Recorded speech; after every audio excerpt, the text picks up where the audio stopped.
The reason why we use essential oils is because they oxygenate our blood. They're antibacterial, they're antimicrobial, they're anti-tumorial. They can help with eyesight. They can help with mood. When we breathe them in, they actually go into the limbic section of the brain to uplift us and change the mood. If we're driving late at night, a little bit of peppermint oil will wake us up.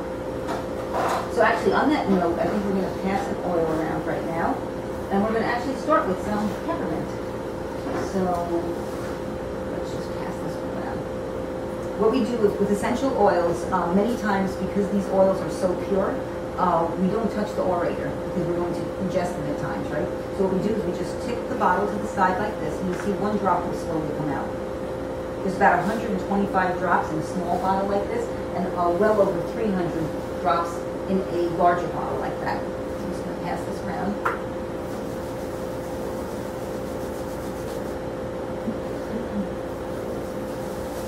Essential oils, and if you, yeah, that's a strong one. Peppermint can be used as a breath freshener. If you've gone to an Italian restaurant, use a little peppermint oil afterwards on your tongue, you'll be kissable right away. And make sure you give it to your partner too. I was wondering if you could actually even ingest all of the oils? All these essential oils, well, 95% of them you can ingest. And not because the ones that you're not ingesting, it's not because they're not pure, it's because like wintergreen leaf is not the best thing to ingest. But, so, yeah, so let me ask you. I just have some garlic in my drink. Okay, so here, this is the first time to start. So just take a little bit and put it on your tongue. You can even just reach your tongue out. Yeah, half. That's like adding a half a drop. Yeah, half a drop. Yeah.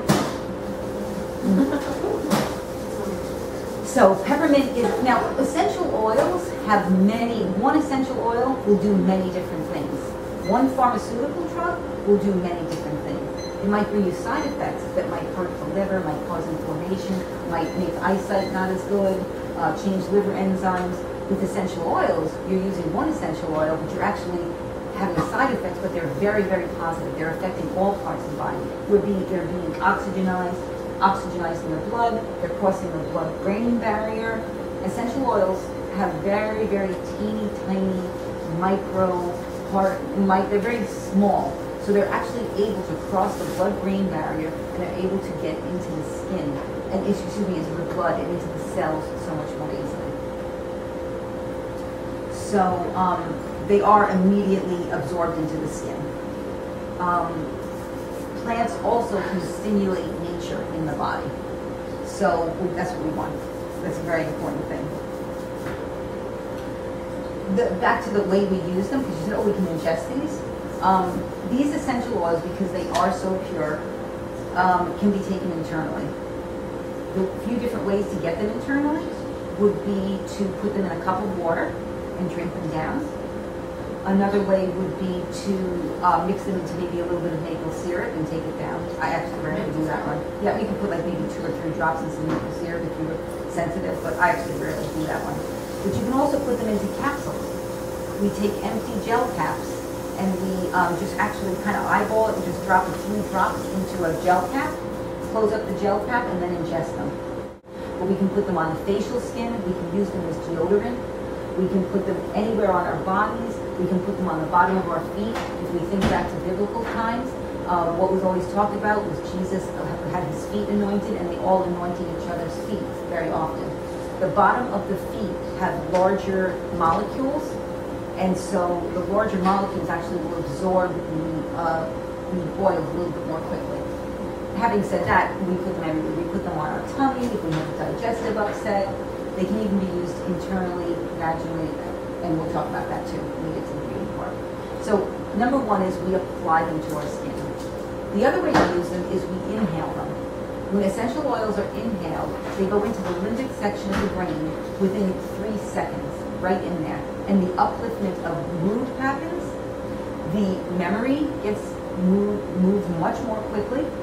They did a study in some prisons actually where they diffused orange oil into one section of the prison and nothing into the other section of the prison.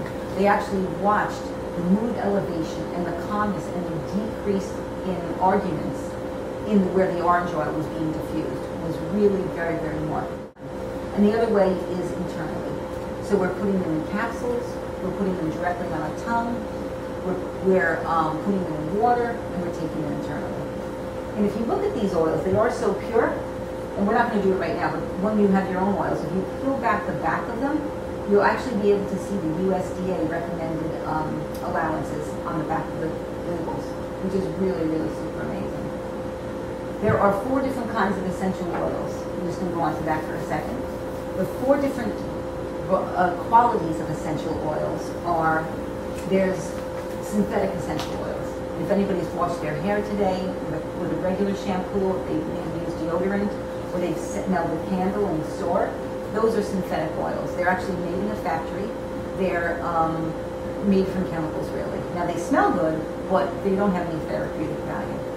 The second kind of essential oil is a food-grade essential oil. And these can be ingested, but many times these are made of synthetics too. And there's no therapeutic value. The third kind of essential oil is the ones you'll see in the grocery stores.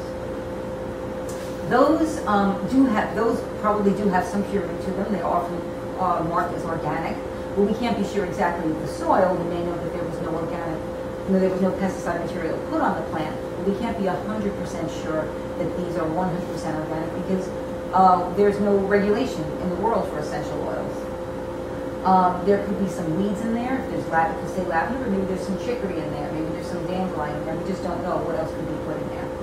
And they also say on those bottles, if you'll see, not to be used directly on the skin. That's not so with the lifting difference. All of these oils can be put directly on the skin. You've noticed that? Yeah, that was going to be my question because I never heard about that you could put the oils on your skin. I was surprised. Yeah. I have many friends who have given birth over the past 8 years since I started doing this, and their babies will be born and they will immediately anoint them with frankincense. They will use them on the umbilical cord, and they'll use them during their pregnancies too. There's certain ones you can't use during pregnancy, but you can. There's also the perineum area between the vagina and the rectum. That whole area, when you're being very cautious that you don't want tearing to happen during childbirth, there's a whole protocol to be used in that area so that tearing doesn't happen. So you can see how extremely pure the quality of these essential oils are.